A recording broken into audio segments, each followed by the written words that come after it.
Hello ನಮಸ್ತೆ, ನಾನ್ ನಿಮ್ಮ Akshita. Welcome to family logs. ಇವತ್ತಿನ ವಿಡಿಯೋದಲ್ಲಿ ನಮ್ಮ ಆರುಷ್ಗೆ ಹೊಸದಾಗಿ ತಗೊಂಡಿರುವಂತಹ ಟಾಯ್ಸ್ ಬಗ್ಗೆ ನಿಮ್ ಜೊತೆ ಶೇರ್ ಮಾಡ್ತಾ ಇದ್ದೇನೆ. ಇದು ಒಂದು 2 ವರ್ಷ ಆದ್ಮೇಲೆ 2.5 ವರ್ಷದವರೆಗೆ ತಗೊಂಡಿರುವಂತಹ ಟಾಯ್ಸ್. ಅಂದ್ರೆ ಅವನಿಗೆ ಇವಾಗ 2.5 ವರ್ಷ ಆಗ್ತಾ ಇದೆ ಮಾತ್ರ. ಸೊ ಈ ಒಂದು 5 to 6 months ಅಲ್ಲಿ ತಗೊಂಡಿರುವಂತಹ ಕೆಲವೊಂದು ಯೂಸ್ ಆಗುವಂತಹ ಟಾಯ್ಸ್ ಅನ್ನ ನಿಮ್ ಜೊತೆ ಶೇರ್ ಮಾಡ್ತಾ ಇದ್ದೇನೆ. ಮೊದಲನೇದಾಗಿ ಈ ಒಂದು ಲ್ಯಾಪ್ಟಾಪ್, ಇದನ್ನ ಅವನಿಗೆ ರೀಸೆಂಟ್ ಆಗಿ ಪರ್ಚೇಸ್ ಮಾಡಿರೋದು. ಇದನ್ನ ನಾವು 3 ವರ್ಷ ಆದ್ಮೇಲೆ ಕೊಡ್ಬೇಕು ಅಂತ ಇದೆ. ಅದ್ರಲ್ಲೇ ಬರ್ದಿರ್ತಾರಲ್ವಾ ಕೆಲವೊಂದು ಇನ್ಸ್ಟ್ರಕ್ಷನ್ಸ್, 3 ವರ್ಷ ಆದ್ಮೇಲೆ ಕೊಡ್ಬೇಕು ಅಂತ ಇದೆ. ಬಟ್ ನಾವ್ ಇವಾಗ ತಗೊಂಡಿದ್ದೇವೆ, ಯೂಸ್ ಆಗ್ತಾ ಇದೆ. ತುಂಬಾ ಜಾಸ್ತಿ ಏನು ಯೂಸ್ ಮಾಡೋದಿಲ್ಲ, ಬಟ್ ಆಟ ಆಡ್ತಾನೆ. ಯಾಕಂದ್ರೆ ನಾವು ಲ್ಯಾಪ್ಟಾಪ್ ಅಲ್ಲಿ ಕೆಲಸ ಮಾಡುವಾಗ ಅವನಿಗೆ ಇಂಟ್ರೆಸ್ಟ್ ಜಾಸ್ತಿ ಬರ್ತಾ ಇದೆ, ಅದಕ್ಕೋಸ್ಕರ ಇದನ್ನ ಪರ್ಚೇಸ್ ಮಾಡಿರೋದು. ಇದು ನಾರ್ಮಲ್ ನಮ್ಮ ಕೀಬೋರ್ಡ್ ಹೇಗಿರುತ್ತೆ ಅದೇ ಟೈಪ್ ಅಲ್ಲಿ ಕೊಟ್ಟಿದ್ದಾರೆ ಕೀಬೋರ್ಡ್, ಮತ್ತೆ ನಂಬರ್ಸ್ ಇದೆ. ಇದರಲ್ಲಿ ಬೇರೆ ಬೇರೆ ತರದ್ದು ಟಾಸ್ಕ್ಸ್ ಇವೆ. ಲೆಟರ್ಸ್ ಮೇಲೆ ಆಗಿರಬಹುದು, ನಂಬರ್ಸ್ ಮೇಲೆ, ವರ್ಡ್ಸ್ ಮೇಲೆ, ಮತ್ತೆ ಮ್ಯೂಸಿಕ್ ಇದೆ, ಹಾಗೆ ಗೇಮ್ಸ್ ಇದೆ. ಇಲ್ಲಿ ಒಂದು ಮೌಸ್ ತರ ಇದೆ, ಅದು ಕೂಡ ಯೂಸ್ ಆಗುತ್ತೆ. ಮೌಸ್ ಅಂದ್ರೆ ಗೇಮ್ ಆಡುವಾಗ ಇದು ಯೂಸ್ ಆಗುತ್ತೆ. ಅವನಿಗೆ ಅಷ್ಟೊಂದು ಅದೇನು ಯೂಸ್ ಆಗ್ತಾ ಇಲ್ಲ. ಅವನಿಗೆ ಬೇಸಿಕ್ಸ್ ಥಿಂಗ್ಸ್ ತುಂಬಾ ಯೂಸ್ ಆಗ್ತಾ ಇದೆ ಇದ್ರಲ್ಲಿರುವಂತಹ ಟಾಸ್ಕ್. ಹೇಗಂದ್ರೆ ಇವಾಗ ಅವರು ಒಂದು ಲೆಟರ್ ಕೊಡ್ತಾರೆ, ಅದ್ರಲ್ಲಿ ಬರುತ್ತೆ, ಈಗ ಇಲ್ಲಿ ಪ್ರಿಂಟ್ ಆಗತ್ತೆ ಎ ಅಂತ. ಪ್ರಿಂಟ್ ಆಗುವಾಗ ನಾವಿಲ್ಲಿ ಎ ಅಂತ ಟೈಪ್ ಮಾಡ್ಬೇಕು, ಅದು ಯಾವ ಲೆಟರ್ ಅಂತ ಆತರ. ಅಥವಾ ಅವರು ಆಪಲ್ ಅಂತ ಹೇಳ್ತಾರೆ, ಅವಾಗ ನಾವು ಎ ಅಂತ ಪ್ರೆಸ್ ಮಾಡ್ಬೇಕು. ಮತ್ತೆ ವರ್ಡ್ಸ್ ಬಗ್ಗೆ ಇದೆ, ನಂಬರ್ಸ್ ಬಗ್ಗೆ ಇದೆ. ಅವರು ಪ್ರೆಸ್ 2 ಅಂತ ಹೇಳಿದಾಗ ನಾವು 2 ಪ್ರೆಸ್ ಮಾಡ್ಬೇಕು. ಇವಾಗ ಲೆಟರ್ಸ್ ಅಲ್ಲಿ 4 ಡಿಫ್ರೆಂಟ್ ಟಾಸ್ಕ್ ಇದೆ, ನಂಬರ್ಸ್ ಅಲ್ಲಿ ಕೂಡ ಹಾಗೆ 4 ಡಿಫ್ರೆಂಟ್ ಟಾಸ್ಕ್ ಇದೆ. ಆತರ 5 ಇದೆ ಅಲ್ವಾ, 5 into 4, ಸೊ 20 ಟಾಸ್ಕ್ಸ್ ಇದೆ ಇದ್ರಲ್ಲಿ. ಮೇ ಬಿ ಇನ್ನು ಅವನಿಗೆ ತುಂಬಾ ಯೂಸ್ ಆಗಬಹುದು ಇದು. ಇದ್ರಲ್ಲಿ ವಾಲ್ಯೂಮ್ ಬಟನ್ ಒಂದಿಲ್ಲ. ಇವಾಗ ಹೇಗಂದ್ರೆ Hello, let's study and play. Select an activity. Let's study alphabet. Follow me. Press the key and say A, X. ಈ ತರ ಬೇರೆ ಬೇರೆ ತರದ್ದು ಆಕ್ಟಿವಿಟೀಸ್ ಇದೆ ಈ ಒಂದು ಲ್ಯಾಪ್ಟಾಪ್ ಅಲ್ಲಿ.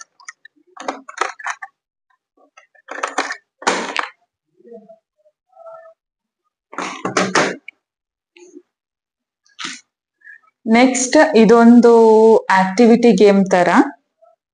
ಇದು ಹಂಗ್ರಿ ಫ್ರಾಗ್ ಇದ್ರದ್ದು ಹೆಸರು. ಈ ತರ ನಾವು ಪ್ರೆಸ್ ಮಾಡ್ಬೇಕು. 2 ಜನ ಆಡುವಂತಹ ಗೇಮ್ ಇದು.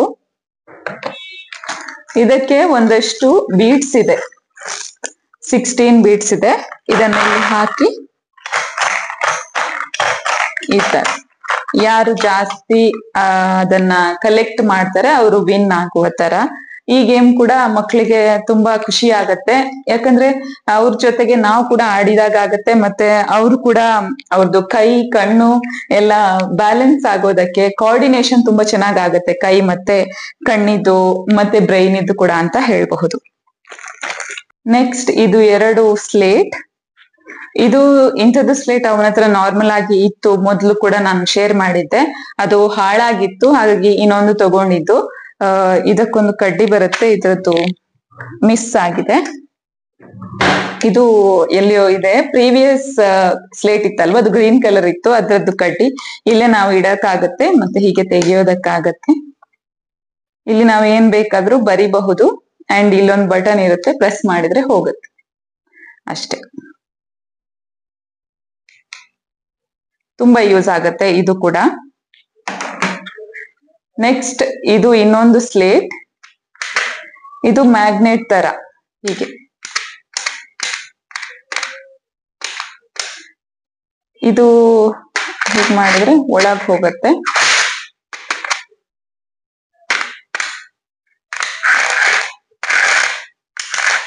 ಓಕೆ, ಈ ತರ.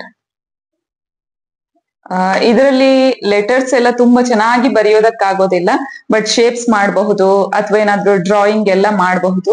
ಕ್ರಿಯೇಟಿವ್ ಆಗಿ ಯೋಚನೆ ಮಾಡಿ ಮಾಡುವಾಗ ತುಂಬಾ ಯೂಸ್ ಆಗುತ್ತೆ ಇದು. ಇದು ಒಂದು ಸ್ಟೋರಿ ಬುಕ್ ನಾವು ಲಾಸ್ಟ್ ಟೈಮ್ ವಿಶ್ವೇಶ್ವರಯ್ಯ ಮ್ಯೂಸಿಯಂ ಹೋಗಿದ್ವಲ್ವಾ, ಅಲ್ಲಿ ತಗೊಂಡಿರೋದು. ಇದು ವಿಕ್ರಮ್ ಬೇತಾಳ ಆ ಸ್ಟೋರೀಸ್ ಇವೆ ಇದ್ರಲ್ಲಿ. 121 ಸ್ಟೋರೀಸ್ ಇದೆ ಇದ್ರಲ್ಲಿ. ಈ ತರ ಪ್ಯಾರಾಗ್ರಾಫ್ ತರ ಇದೆ, ಮತ್ತೆ ಅದಕ್ಕೆ ಒಂದೇ ಪಿಕ್ಚರ್ ಇದೆ. ಬಟ್ ನಾವು ಹೇಳುವಾಗ ಮಕ್ಕಳು ಇಷ್ಟಪಟ್ಟು ಕೇಳ್ತಾರೆ. ನಾವು ಹೇಳ್ಬೇಕಾಗ್ತದೆ ಜಾಸ್ತಿ. ಅವರಿಗೆ ಚಿತ್ರಗಳನ್ನ ನೋಡಿ ಅರ್ಥ ಮಾಡ್ಕೊಳ್ಳುವಷ್ಟು ಚಿತ್ರಗಳಿಲ್ಲ. ಆದ್ರೆ ಇನ್ನು ಸ್ವಲ್ಪ ದೊಡ್ಡವರಾಗುವಾಗ ಇದು ತುಂಬಾ ಯೂಸ್ ಆಗ್ತದೆ ಅಂತ ಅನ್ಕೊಂಡಿದ್ದೇವೆ. ಇವಾಗ ಕೂಡ ತುಂಬಾನೇ ಯೂಸ್ ಆಗ್ತಾ ಇದೆ. ಮತ್ತೆ ಇನ್ನೊಂದು ಈ ಒಂದು ಬುಕ್, ಇದು ಕೂಡ ನಾವು ಅಲ್ಲೇ ತಗೊಂಡಿರೋದು ಮ್ಯೂಸಿಯಂ ಅಲ್ಲಿ. ಇದು all in one, English, Kannada, Hindi. ಇದ್ರಲ್ಲಿ ತುಂಬಾ ಕಂಟೆಂಟ್ ಇದೆ. ಆಕ್ಚುಲಿ ಹೇಳ್ಬೇಕಂದ್ರೆ ಈ ತರ ಇದು ಸ್ವಲ್ಪ ಕಿತ್ತೋಗಿದೆ, ಯಾಕಂದ್ರೆ ಅವನಿಗೆ ಇಷ್ಟ ಜಾಸ್ತಿ ಆಗಿದೆ ಬುಕ್, ಹಾಗಾಗಿ ತುಂಬಾ ಯೂಸ್ ಮಾಡಿ ಕಿತ್ತೋಗಿದೆ. ಸುಮಾರಷ್ಟು ಕಡೆ ನಾನು ಗಮ್ ಹಾಕೋದು, ಗಮ್ ಟೇಪ್ ಹಾಕೋದು ಆಲ್ರೆಡಿ ನಡೆದಿದೆ. ಇದು ಕನ್ನಡದಲ್ಲಿ ಇದೆ, ಅದಕ್ಕೆ 3 ಭಾಷೆಯಲ್ಲಿ ಕೂಡ ಕೊಡ್ತಾರೆ, ದನ, ಕಾವು, ಗಾಯ ಅಂತ ಹೇಳಿ. ಆತರ ಕನ್ನಡದ್ದಿದೆ, ಇಂಗ್ಲಿಷ್ ಇದ್ದಿದೆ, ಹಿಂದಿದಿದೆ, ಮತ್ತೆ ನಂಬರ್ಸ್ ಇದೆ, ಬರ್ಡ್ಸ್ ಇದೆ, ಆನಿಮಲ್ಸ್ ಇದೆ, ಫ್ರೂಟ್ಸ್ ಇದೆ. ಸಾರಿ, ಅದೇನೋ ಬೇರೆ, ಆಕ್ಚುಲಿ ಬೇರೆ ಏನೋ ಇಟ್ಟಿದ್ದಾನೆ. ಫ್ಲವರ್ಸ್ ಇದೆ, ಈ ತರ ತುಂಬಾ ಕಂಟೆಂಟ್ ಇದೆ. ಶೇಪ್ಸ್, ತುಂಬಾ ಕಂಟೆಂಟ್ ಇದೆ. ಸ್ಟೇಷನರಿ ಥಿಂಗ್ಸ್, ವೆಹಿಕಲ್ಸ್ ಆಗಿರ್ಬಹುದು. ಸೊ ಇದು ಬುಕ್ ಕೂಡ ತುಂಬಾನೇ ಯೂಸ್ ಆಗುತ್ತೆ. ಅಂಡ್ ಅವನು ಹಿಂದಿ ಅಥವಾ ಕನ್ನಡ, ಅವನಿಗೆ ಯಾವುದು ಬೇರೆ ಬುಕ್ ನಾವು ತಗೊಂಡಿರ್ಲಿಲ್ಲ, ಇದೇ ಫಸ್ಟ್ ಟೈಮ್. ಸೊ ತುಂಬಾ ಇಷ್ಟಪಟ್ಟು ಅದನ್ನ ಅರ್ಥ ಮಾಡ್ಕೊಳ್ತಿದ್ದಾನೆ. ಅಂಡ್ ನೆಕ್ಸ್ಟ್ ಬಂದು ಈ ಒಂದು ಟಾಯ್. ಇದು ಮೆಮರಿ ಗೇಮ್ ಅಂತ ಹೇಳಿ. ಇದರಲ್ಲಿ ಅರೌಂಡ್ 6 ಕಲರ್ಸ್ ಇದೆ. ಈಚ್ ಕಲರ್ ಅಲ್ಲಿ 4 ಕಾಯಿನ್ಸ್ ಇದೆ. ಸೊ ಈ ತರ ನಾವು ಫಸ್ಟ್ ಗೆ ಇಡಬೇಕು. ಇದಕ್ಕೊಂದು ಡೈಸ್ ಕೊಟ್ಟಿದ್ದಾರೆ. ಇದನ್ನ ಎಷ್ಟು ಜನ ಬೇಕಾದ್ರೂ ಆಡಬಹುದು. ಈ ತರ ಡೈಸ್ ಹಾಕಿ, ಇವಾಗ ಎಲ್ಲೋ ಇದು ಫುಲ್ ಇಡ್ಬೇಕು. ಆಕ್ಚುಲಿ ಮೊದ್ಲು ಇದ್ರಲ್ಲಿ ಯೆಲ್ಲೋ ಕಲರ್ ಬಂದಿದೆ ಅಲ್ವಾ, ನಾನು ಇದ್ರಲ್ಲಿ ಒಂದು ಪಿಕ್ ಮಾಡ್ಬೇಕು. ಇದು ಎಲ್ಲೋ ಬಂದಿದ್ರೆ ಈ ಕಾಯಿನ್ ನನ್ಗೆ, ಇವಾಗ ರೆಡ್ ಬಂದಿದೆ, ಸೊ ನಾನು ಅದನ್ನು ಬ್ಯಾಕ್ ಇಡಬೇಕು. ಈ ತರ ನೆಕ್ಸ್ಟ್ ಯಾರು ಇರ್ತಾರೆ ಅವ್ರು ಆಡ್ಬೇಕು. ಕಂಟಿನ್ಯೂಸ್ ಆಗಿ ಆಡ್ತಾ ಇರ್ಬೇಕು. ಅಂಡ್ ಬೇರೆಯವರು ತೆಗೆದಂತಹ ಕಾಯಿನ್ ಕಲರ್ ಕೂಡ ನಾವು ನೆನ್ಪಿಟ್ಕೊಳ್ಬೇಕು, ಸೊ ದಟ್ ನಮ್ಗೆ ಜಾಸ್ತಿ ಕಾಯಿನ್ ಸಿಗುತ್ತೆ ನಮ್ಗೆ ಆ ಕಲರ್ ಬಂದಾಗ. ಸೊ ಇದು ಒಂದು ಮೆಮರಿ ಗೇಮ್. ಇದು ಕೂಡ ತುಂಬಾ ಚೆನ್ನಾಗಿ ಯೂಸ್ ಆಗುತ್ತೆ ಅಂಡ್ ಇಷ್ಟಪಟ್ಟು ಆಡ್ತಾನೆ ಕೂಡ.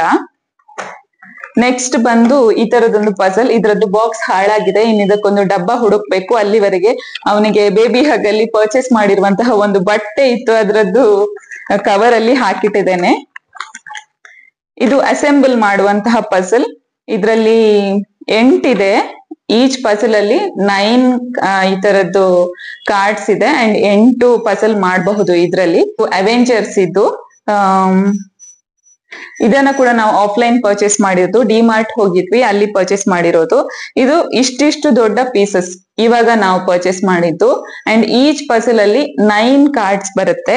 ಮೊದ್ಲು ಅವನಿಗೆ 1 ವರ್ಷ ಆಗುವ ಟೈಮ್ ಅಲ್ಲಿ ಸ್ವಲ್ಪ ದೊಡ್ಡ ದೊಡ್ಡ ಕಾರ್ಡ್ಸ್ ಇರುವಂತದ್ದು ತಗೊಂಡಿದ್ವಿ. ನೋಡಿ, ಇಷ್ಟು ದೊಡ್ಡ ಕಾರ್ಡ್ಸ್, ಇಷ್ಟು ದೊಡ್ಡ ಸೈಜ್ ಇದ್ದು ಕಾರ್ಡ್ಸ್ ಇರೋದನ್ನ ಪರ್ಚೇಸ್ ಮಾಡಿದ್ವಿ. ನೋಡಿ, ಇದ್ರದ್ದು ಅರ್ಧ ಸೈಜ್ ಬರುತ್ತೆ ಅಷ್ಟೇ. ಇದು ಕೂಡ ಆಫ್ಲೈನ್ ಪರ್ಚೇಸ್ ಮಾಡಿದ್ದು ನಾವು ಒಂದು ಸೂಪರ್ ಮಾರ್ಕೆಟ್ ಅಲ್ಲಿ. ಸೊ ಲಿಂಕ್ ಪ್ರೊವೈಡ್ ಮಾಡೋದಕ್ಕಾಗೋದಿಲ್ಲ. ಇಂಥದ್ದು ಅಸೆಂಬಲ್ ಮಾಡುವಂತಹ ಟಾಯ್ಸ್ ಆಫ್ಲೈನ್ ಆಗಿರ್ಬೋದು, ಆನ್ಲೈನ್ ಆಗಿರ್ಬೋದು, ತುಂಬಾ ಇರ್ತದೆ. ಆದ್ರೆ ಅವರಿಗೆ ಇಷ್ಟ ಆಗುವಂತಹ ಕಂಟೆಂಟ್ ಅನ್ನ ನಾವು ಸೆಲೆಕ್ಟ್ ಮಾಡ್ಬೇಕು. ಇದು ನಾವೇನು ಫಿಶ್ ಏನಿರುತ್ತೆ, ಅಕ್ಟೋಪಸ್ ಫಿಶ್, ಅದ್ರದ್ದು ಪರ್ಚೇಸ್ ಮಾಡಿದ್ದು ಫಸ್ಟ್ ಟೈಮ್. ಇವಾಗ ಅವೆಂಜರ್ಸ್ ಇದು ಮಾಡಿದ್ದು. ಇನ್ನೊಂದೇನಂದ್ರೆ ನಾವು ಅವರ ಏಜ್ ಅನ್ನ ನೋಡಿ ಪರ್ಚೇಸ್ ಮಾಡ್ಬೇಕು. ಸ್ವಲ್ಪ ಚಿಕ್ಕವರಾದ್ರೆ ಸ್ವಲ್ಪ ದೊಡ್ಡ ದೊಡ್ಡ ಕಾರ್ಡ್ಸ್ ಇರುವ ಹಾಗೆ, ಮತ್ತೆ ಅವ್ರು ಬೆಳೀತಾ ಬೆಳೀತಾ ಈ ತರ ಸ್ವಲ್ಪ ಚಿಕ್ಕ ಚಿಕ್ಕ ಕಾರ್ಡ್ಸ್ ಅನ್ನ ಕೂಡ ಅವ್ರು ಅಸೆಂಬಲ್ ಮಾಡೋದಕ್ಕೆ ಏನು ಕಲಿತಾರೆ, ಅವ್ರಿಗೆ ಈಸಿ ಕೂಡ ಆಗುತ್ತೆ. ಸೊ ಅದನ್ನೊಂದು ನೋಡಿ ಪರ್ಚೇಸ್ ಮಾಡಿದ್ರಾಯ್ತು.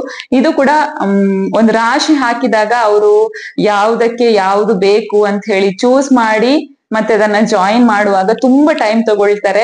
ಅಂಡ್ ಅವ್ರದ್ದು ಬ್ರೈನ್ ಅಷ್ಟು ವರ್ಕ್ ಮಾಡ್ಬೇಕಾಗ್ತದೆ ಆ ಒಂದು ಟಾಸ್ಕ್ ಕಂಪ್ಲೀಟ್ ಮಾಡೋದಕ್ಕೆ. ಸೊ ತುಂಬಾ ಹೆಲ್ಪ್ ಆಗುತ್ತೆ ಅವರಿಗೆ. ಒಂದು ಬೆಸ್ಟ್ ಏನು ಲರ್ನಿಂಗ್ ಟಾಯ್ ಅಂತ ಹೇಳ್ಬಹುದು ಅದು ಕೂಡ.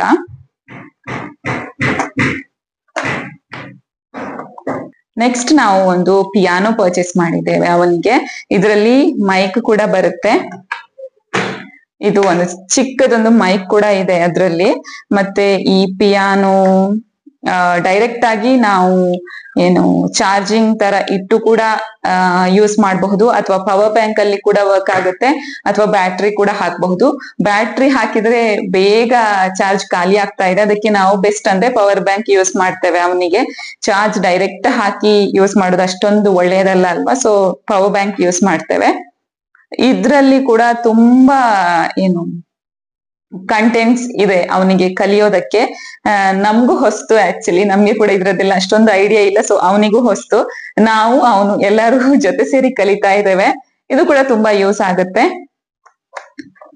ಒಂದ್ ಸೆಕೆಂಡ್.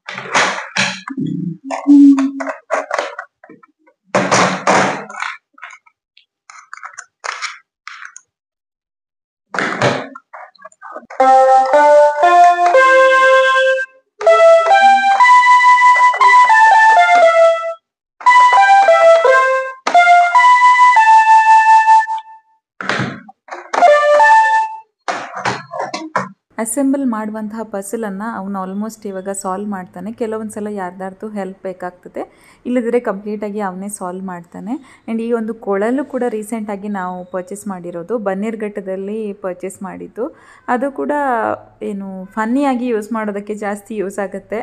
ಅಂದರೆ ಅಫಿಷಿಯಲ್ ಆಗಿ ಅವನಿಗೆ ಅಷ್ಟೊಂದು ಗೊತ್ತಿಲ್ಲದಿದ್ರೂ ಅವನು ಎಂಜಾಯ್ ಮಾಡ್ತಾನೆ ಅದರಲ್ಲಿ ಆಡೋದು.